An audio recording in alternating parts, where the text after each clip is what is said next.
सभ्यता की खोज दयाराम साहनी, जिनका पूरा नाम राय बहादुर दयाराम साहनी ने की थी। 1921 में इन्होंने खुदाई करके हड़प्पा सभ्यता की खोज की। हड़प्पा सभ्यता अथवा सिंधु घाटी सभ्यता के लोग बहुत ही सिविलाइज्ड थे। पुरावस्तुएं मिली हैं जैसे आवास, मृद भांड, आभूषण, औजार तथा मुहर इत्यादि। सेलखड़ी नामक पत्थर से बनाई गई मुहरों पर जानवरों के चित्र मिले हैं। उस मुहर पर एक ऐसी लिपि है जिसे पढ़ा नहीं जा सकता है। सिंधु घाटी सभ्यता को हड़प्पा संस्कृति भी कहा जाता है। हड़प्पा सभ्यता में मोहरे, मनके, बाँट, पत्थर के फलक और पक्की हुई ईंटें सम्मिलित हैं जो मिली हैं। ये वस्तुएं अफ़गानिस्तान, जम्मू कश्मीर, बलूचिस्तान जो आज के वर्तमान पाकिस्तान में है तथा गुजरात जैसे क्षेत्रों से मिली हैं। इसका नामकरण हड़प्पा नामक स्थान से किया गया क्योंकि यहाँ इस सभ्यता की पहली बार खोज की गई थी, जो दयाराम साहनी द्वारा की गई थी। 1921 में खुदाई करके हड़प्पा की खोज की गई थी, लगभग 2600 और 1900 ईसा पूर्व के बीच। भोजन यहाँ के लोग कई प्रकार के पेड़ों पौधों से प्राप्त उत्पादों से करते थे तथा जानवरों, मछली आदि से प्राप्त करते थे। जले अनाज के दाने तथा बीज मिले हैं। अनाज के दानों में गेहूँ, जौ, दाल, सफ़ेद चना और तिल मिला है।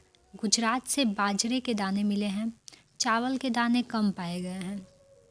जानवरों की हड्डियाँ जैसे कि मवेशियों, भेड़, बकरी, भैंस तथा सूअर की हड्डी मिली। मछली व पंछी की हड्डियाँ भी मिली हैं। हड़प्पा सभ्यता में लोग जानवरों का खुद से शिकार करते थे, जानवरों को पालते भी थे।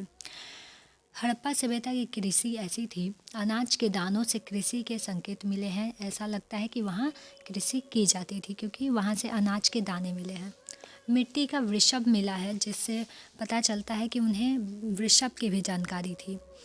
तो खेत जोतने के लिए वो लोग बैलों का प्रयोग करते थे।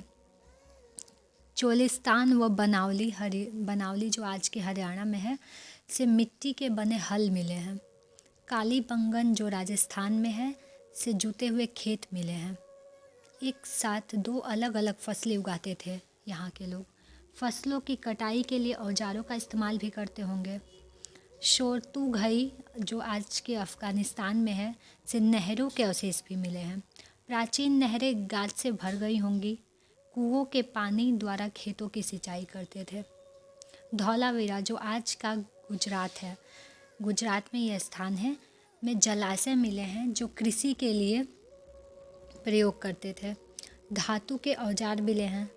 मोहनजोदड़ो से अवतल चक्कियाँ मिली हैं, एक बड़ी चक्की और एक छोटी चक्की, दो प्रकार की चक्कियाँ मिली हैं, जिससे बड़ी चक्की का प्रयोग अनाज पीसने के लिए करते होंगे। कठोर कंकरीले अग्निज व बलुआ पत्थर से ये बड़ी चक्की बनी है। जड़ी बूटियों तथा मसालों को कूटने के लिए ये छोटी चक्की का इस्तेमाल करते थे तथा तरी के लिए छोटी चक्की का ही इस्तेमाल होता था। मोहनजोदड़ो एक नियोजित शहरी केंद्र था। मोहनजोदड़ो सबसे प्रसिद्ध पुरा स्थल है। बस्तियां दो भागों में यहाँ की विभाजित थीं, एक दुर्ग और एक नीचा शहर। दुर्ग छोटा था और नीचा शहर काफ़ी बड़ा था। दुर्ग और निचला शहर नाम से विभाजित थी। दुर्ग कच्ची ईंटों के चबूतरों पर बना था। दुर्ग की दीवारों से घेरा हुआ था। दुर्ग को दीवारों से घेरा गया था। कई भवनों को ऊंचे चबूतरों पर बनाया गया था। धौलावीरा व लोथल जो आज के गुजरात में है जैसे स्थल किले बंद थे। इन शहरों को ऊंचाई पर बनाया गया था तथा दीवारों से घेरा गया था। दुर्ग में एक माल गोदाम है जो विशाल है।